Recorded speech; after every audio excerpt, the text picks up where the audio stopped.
everyone, and welcome to Writers Drinking Coffee. This is a podcast where a bunch of writers sit around drinking and talk about writing, publishing, and the whole creative process.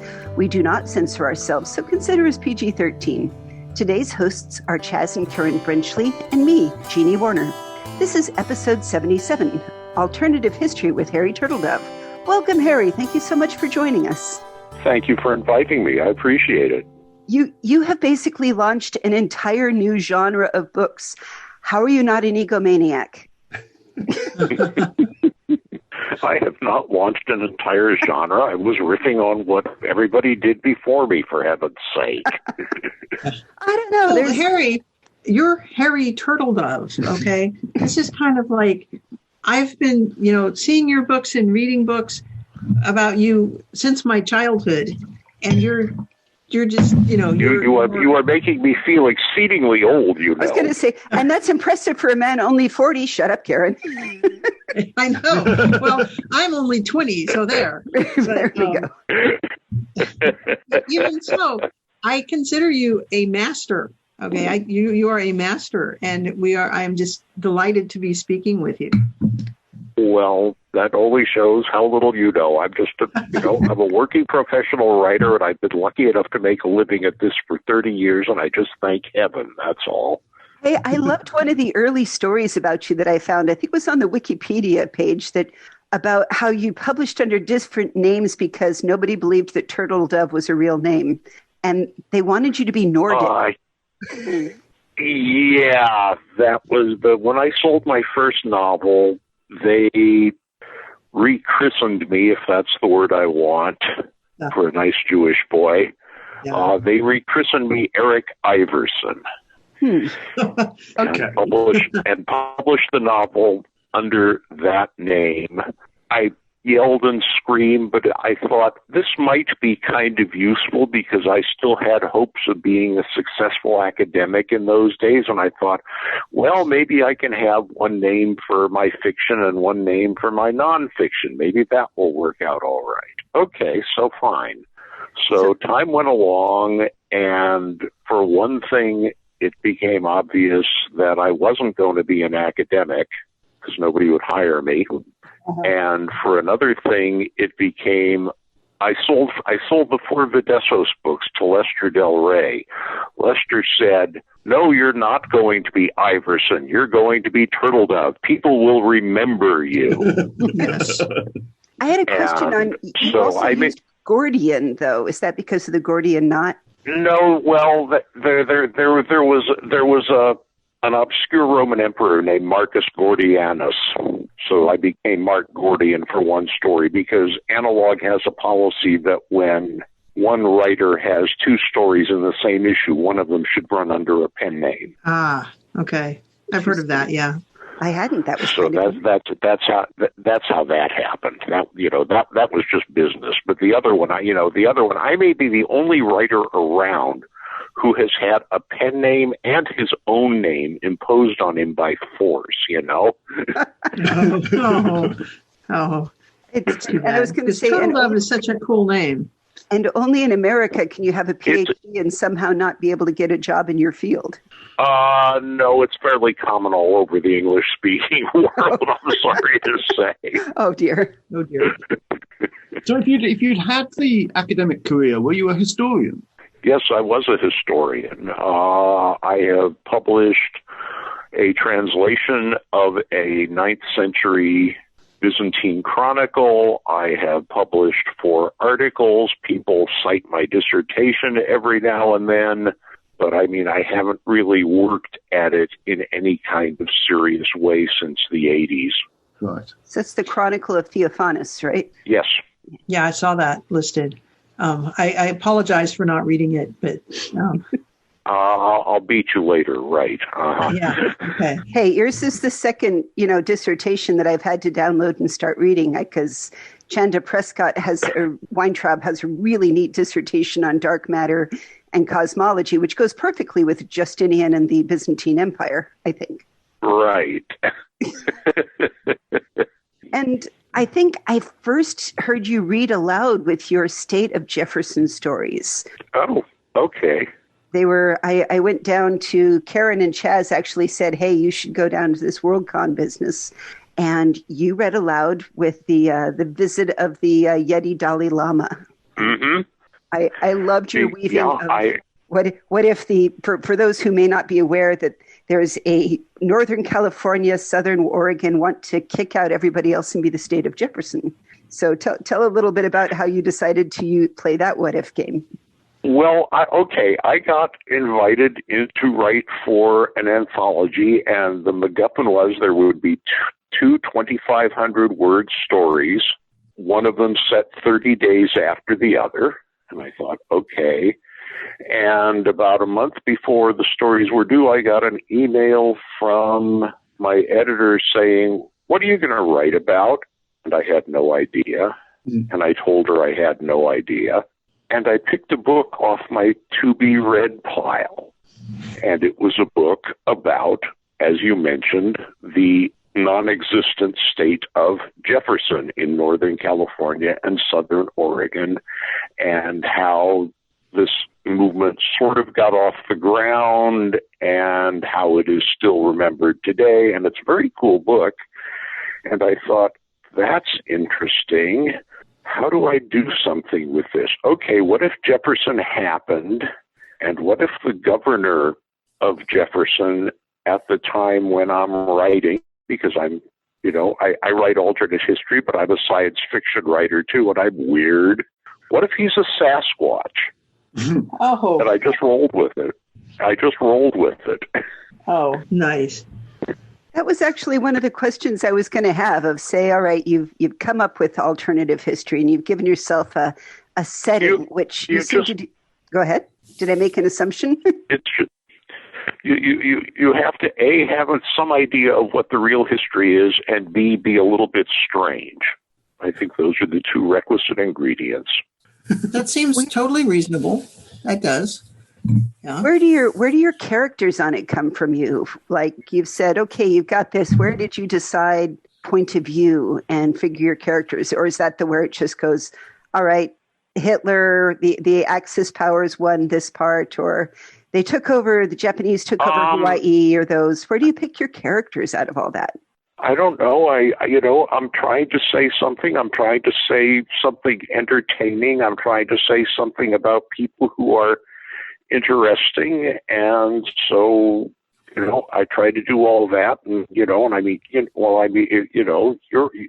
writers know that characters come out of pieces of themselves and pieces of people they know and pieces of people they've read about and things they've heard about and all that stuff. And so you put that all together in the blender of your head and you start writing. And so, and as you write, if you work haphazardly the way I do, you discover more about the people you're writing about, because as you write about them, they tell you who they are. So you've been living in 20th century California, okay, or 21st century now California, in the modern age, and to get into the heads of your characters who live in different times, how hard is it to, or do you even try to step away from the modern way of thought and you have to try. The trying is the essential element, because the past is a different country. They do things differently there. Other countries now are different countries, and they don't do things the same way we do in the United States. This is often advantageous to them, especially the past 4 years, but never mind that. Yeah, you have to. This is one of the ways where I think being trained as a historian has done me some good, because I'm trained with that distancing look and trying to look at things from the perspective of the people who were actually living them rather than from the perspective of here and now. Of course, that makes some of the people that one writes about kind of unpalatable to certain modern folks, but that also comes with the territory. I don't know. I can argue that there's a certain difference in history teachers over the years, because I also had a great deal of history through college, and there were teachers that seemed to line up, these are the dates that matter. This is the fall of Jerusalem. This is the Battle of Lepanto. These are, this was Carthage, just date, time, places. And then there were the teachers that told you the stories and the why and how, and this is what the money that was going on, and this is the cloth that was moving around. Well, you need all of that stuff, though, because why matters, but you won't understand why the why is the way it is unless you understand what happened when and what led to which. You need all of it, or as much of it as you can soak in. Well, exactly so. And those are the ways that it sticks with you. For instance, if a kid just has to memorize a list of dates, they might not get anywhere. But if they say, wars were fought and lost over alum mines because people wanted to wear black Gothic clothing, suddenly it's alive for them. Mm-hmm. Being a product of the American school system, like all of us are, except for Chaz, one of the things that frustrated me in my history classes, for example, they just wouldn't talk about the why. They would say, these are the dates, these are the wars in the Civil War. The Reconstruction was just about carpetbaggers, and things like that. So the way I learned what I do, the little I do know about history over the ages is from reading myself and just being interested in a particular time. Yeah. How history is taught is probably not entirely germane to what we're talking about. Yeah. A lot of times when I pick up like one of your novels, I am not sure. I just fall into it because it's good and I enjoy it and I, immerse myself. But afterwards, I kind of think, oh, that's really how the history happened because I have so little good basis of it from school. That's all. Look, the reason that I'm doing this stuff is because I found Elspray de Camp's Lest Darkness Fall. Mm-hmm. Love that. In a secondhand bookstore when I was 14 or 15. And I read it, and I got hooked on trying to find out how much of this was real and how much Sprague was making up. I didn't know. What do you learn about the Byzantine Empire in junior high school and high school history? Nothing. Yeah. And so I started trying to find this stuff out, and I got into Caltech when I went to college, and I flunked out of Caltech at the end of my freshman year because calculus was much tougher than I was. Huh. And I ended up at UCLA studying Byzantine history. This is alternate history on the micro-historical level. I would be a totally different person if somebody else had bought that book the day before I walked into that store, Yeah. I would have written something because I already had the bug, but I have no idea what it would have been. I wouldn't have the degree I have. I wouldn't have written what I've written. I wouldn't have met my wife because I met her when I was teaching at UCLA while the professor I studied under had a guest gig in Greece. I was subbing for him. I wouldn't have the kids I have. I wouldn't be living in Chatsworth. And, I have no idea what I would be. I would be somebody else. Yeah. Do you have in your head a feeling of some completely other kind of book that you would like to have written or like to write sometime? Oh, I would have been some kind of science fiction writer because it would still have been science fiction. Okay. I might be David Brin right now. You never know. On the other hand, who else was going to write Justinian for us? That had to be you. Yeah, well, that's funny because when I was translating Theophanes in the 1970s, I was reading that story, and I thought, when I came to the part where he's on the ship on the Black Sea and there's a storm and his henchman, you got to have a henchman, right? His henchman says, Lord, promise God that if he spares you now, you'll have mercy on your enemies. And Justinian answered, if I have mercy on even one of them, may God drown me now. And the storm stopped. I love it. I thought, even then, I was like 25. I thought, there's a novel in this.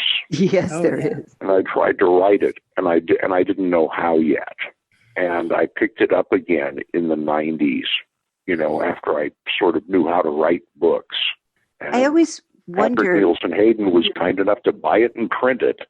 of the difference between the publishing order of when the rest of the world gets around to publishing your books versus what order you write them in. Was that an earlier piece or a later piece? Well, there's not usually that big a difference between when you write them and when they're published, but there are things that you're not ready to do when the idea hits you. Right. Yeah. I had the idea for the World War books where the aliens invade at the height of World War II. I had that idea back in the 70s, but I knew there was all kinds of stuff that I didn't know, and especially back then, there were still lots of people alive who had lived through that time, who would know when I was BSing. Yeah. That's a good point. Yeah. That's a good point. And I kept the idea. I did homework. I bought books. And after I sold Guns of the South, I thought, well, what am I going to do next? I'm going to try this and see how it, see if I can do it. And I guess I did it. So Absolutely. Yeah. See, there are ideas that you just don't know how to do yet, and you don't throw them out, you hang on to them, but you don't do them yet either. that's actually kind of encouraging. We've talked about for a lot of, it's a podcast that has a lot of advice for new writers and starting writers. And for all of us that have stories that have maybe 10, 20,000 words on that we stare at and saying, I don't know if I'm good enough to tell that story yet. How... I don't think it's a question of good enough. It's a question of, do you have the tools you need? Do you know enough? Do you know enough about life? Right. Stories that you write in your 20s are different from stories that you write in your 40s, are different from stories that you write in your 60s and 70s. They just are, because you're different. That is a good point. So where do you find yourself have gone? Because I look at your writing through the 80s and 90s, which was, very much in a certain direction. But then you also have a few random things starting the 90s, like I love The Case of the Toxic Spell Dump. That was an beautiful. Accident. Was it? Thank you. Thank you. No, the people who like that are the sick puppies. But guilty. No, that was an accident. It was not a book I ever intended to write. I was at the World Fantasy Convention in Tucson in 1991, and I was on a magic and technology panel. There I was, a John Campbell writer on a Joseph Campbell panel. Yes. And one of the people who was on there with me was a writer named Alexandra Honigsberg. And Alexandra and I had been friends for years already. We knew each other, and we get along. We get along by sassing each other. That's just how we interact. Seems reasonable. And Alexandra made a point about however you manipulate the environment, whether it's through engineering or magic, it's going to have consequences. And it's a good point. It's true, I think. And I made a smart-ass crack about, toxic spell dumps. And I got a laugh. And I got enough of a laugh that I wrote toxic spell dumps on one side of my pocket program so I wouldn't lose it. And they're sitting in the front row of the audience for this panel were Paul and Karen Anderson, who, and I've read Paul's work since I was a kid. And thinking of him and thinking of manipulating the environment through magic, I thought of his, Operation Chaos stories and their ancestor, which was Heinlein's Magic Incorporated. Yep. And I thought, maybe I can write a story like that, except maybe it'll be funny with puns in it and stuff, so that a spell checker in that world is very different from a spell checker in this world. Yeah, they're both black magic. Yes. And so I started writing it, and I thought, this is a fun story. And then I thought, oh my God, this is a novel. Yeah. And that doesn't usually happen to me. I usually know about how big something is going to be when I set out writing it. But I didn't that time, and it ran away with me. And I thought, can I stay silly for 120,000 words? And I guess I could, because I did. Yes. Is it hard? Was it harder to write or easier to write than some of the more researched attempts at, Oh, you would be surprised how research intensive that was. What sorts of things do you had you research in order to write that? Aztec and Lithuanian mythology, and just, knowing enough of the stuff, you have to know what the stuff is to be able to make horrible puns on it. Fair. Good point. This brings up a good point that we've said a few times. It seems that writers need that opportunity to get it as realistic as possible, because we don't want that one person to read it and say, that could never possibly, that was entirely wrong. The Rugers fire this way, and those guns don't even have safety triggers. And it just keeps people from being thrown out of it. You don't want to make any mistakes that you're not making on purpose. You know what I mean? Yes. Yes. It's always the things that you don't check that will trip you up. I've had that happen to me a few times. Yep. Everybody does. I mean, this is part of the game. And there's always going to be one reader who either really does know the topic better than you do, or thinks. Oh, there'll be more than one. Always. I said, now they have Twitter, so. So you've kind of described yourself as a little bit of a pantser in plotting, and yet at the same time, I am a total pantser. A meticulously researched pantser, which is a beautiful thing. Well, look, as I've mentioned on Twitter a time or two, I am on the Asperger's spectrum. I'm not very far along it, but I'm on it. And this is what I do for fun, Yes. If you can't, if research isn't fun, you probably won't do a lot of it. Yes. I was in the SCA for 25 years. And so I know lots of people and myself who like doing research, for very focused research to find things out. So this seems perfectly normal to me, and I'm not on the Asperger's syndrome. So respect. All right. You're okay. Here, can I turn the tables on you and ask you a question? Do it. Sure. All right. If you're in the SCA, I was on the fringes of the SCA just as it was getting started, but I was never in it because I don't join things. I just don't. Okay. But what do you think of Peter Beagle's The Folk of the Air? Okay, I know Peter Beagle, and we are acquainted to the friendly state. So I hope he's not listening to this. But it reads like someone who didn't quite get it. I think that he researched it, did book research or that kind of research, not actually going to an event or talking to the people who were available. It's like doing research for a hospital drama and driving by your local hospital and looking at it and reading, newspaper reports rather than walking in and talking to an emergency room doctor. Gotcha. Okay. I see the distinction you're drawing, I think. I suspect this is something I've been guilty of a time or 12 in my life. Oh, I never do that. Never. No, not me. Oh, yeah. You're practically an expert on it. I spent 5 whole minutes Googling this just the other day.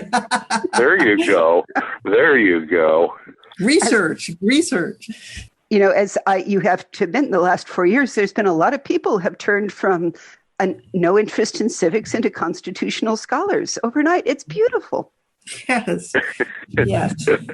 There are people who now know how to look up and read the Supreme Court's blog every day just to see what's going on. So this is excellent research. Well, just as and following on that, and a little bit of an aside, I've discovered a great source of modern crime what's going on in the modern criminal world, is the justice.gov for each of the districts. We live in the Northern District of California. They will send out every day grand jury indictment lists, who got indicted and for what, who got a criminal complaint and for what. They give all these details. Oh, I remember this. The wine Ponzi scheme. Yeah, exactly. There's all sorts of things. There's all sorts of things that come out of that feed, and I get the local feed just to kind of see what's going on, and it's like, wow, if only I wrote in that, if only I wrote in that genre, I'd have all of these, all of this great stuff. Really weird things to steal from. Really weird cases to steal from. Hey, Harry, you had a book come out this month. Tell me about it. I did. Back in the early years of this century, I did 4 straight historical, no science fictional or alternate history element in them, 4 straight historical novels set in the late 4th century BC about 2 traders from the island of Rhodes. And I finally talked a publisher into letting me continue that series, which I had enormous fun writing. So the 5th one came out last week. It's called Salamis. It is not about the Battle of Salamis that's in the Greeks and the Persians, which was almost 200 years earlier. This is a naval battle between 2 of the successors of Alexander the Great, fought off the island of Cyprus in 306 BC, and I've written about that.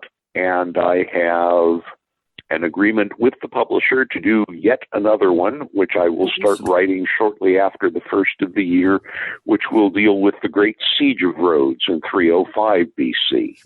Excellent. So I'm just really delighted that I've been, had the chance to revisit these people and this scene. Is this the series that came out originally under yet another name? Yes, this is the series that came out originally under Turtledove, which was the family name was before my grandfather anglicized it. Yeah. Is Taub? So will Dove? Are they all being reprinted under your current name? Yes, they are being reprinted under my current name. Excellent. My real name. Yes, it's your real name. Let the record show. Yes. that makes me wonder if Turtledove is Turtledove. Is that what that? Yes. Yes. Cool. Yes. Well, it's cool now because people remembered it. It was not a lot of fun when I was a kid. That's because kids are horrific, nasty creatures. Yes. I don't understand how they do adulthood. What do you have in the hopper? What are you working on right now? Right now, I'm working on a fantasy set in sort of the equivalent of the 1940s, but it's not quite our world. I have just sold a novel to Tor that's called 3 Miles Down, that is somewhere on the border between science fiction and alternate history. It's set in the 70s. In the real world, the CIA spent about as much money as it cost to send a man to the moon to build a specialized recovery vessel and get off the ocean floor north of Hawaii a Russian submarine that sank. They were after the missiles and the code books aboard it. This is like the Jennifer Moore story. Yeah. Cool. That sounds cool. Submarine sink. Maybe there on the ocean floor near that submarine, there is an alien ship that sank it. And when they go to recover, that's what they're after. And that's what the novel is about. Oh, cool. I look forward to it. Well, we will put links out there to the upcoming. I don't have. I have links for Salamis. I do not have links for that yet. I have not. Look. I was lucky enough to sell this after the COVID epidemic hit. Everything in the publishing industry is moving at maybe a quarter of the speed that it normally does. Okay, I got to play one quick what-if game then. How do you think Harry, 5 years from now, is going to create the alternate history of 2020?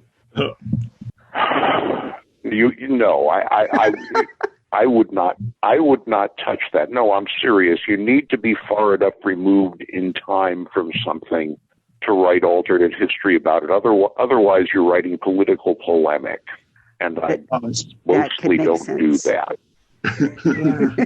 It is a fine line to draw there. Have you ever considered looking further back on the Spanish flu of 1918 and what could have? I really haven't. It almost killed my father. Oh dear.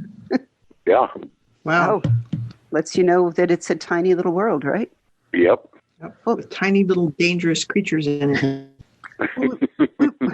I thought those were the children, right? Let's go back to talking about kids again. Well, we will put links to Harry's stories and the other interesting things we've mentioned on our website, which is www.writersdrinkingcoffee.com. You can also find us on Facebook or Twitter. We answer email. Harry, if we have a reader or listener that has a question, can we send it your way to get an answer? The easiest way to get hold of me is just ask me on Twitter. I am at HN Turtledove. I will. You may have to. You will have to put up with my political views if you visit there. But I do talk about writing too. Oh, they all have to deal with mine already, so they're used to it. You've been listening to Writers Drinking Coffee, a labor of love and enthusiasm put together by the hosts. Our main web support magic is brought to you by Deirdre Schween, and our sound engineer and backup web spider is David Welsh. Our intro music is Pretty Maid Milking a Cow, and our exit music is Breakfast with a Morning Person, both by Michael Engberg. You can hear more from Michael Engberg at manyhatsmusic.com. Our podcast sponsors are Eternally Jackal Designs, and our love is given to the Bean Scene Coffee Shop in downtown Sunnyvale. And hey, thanks for listening.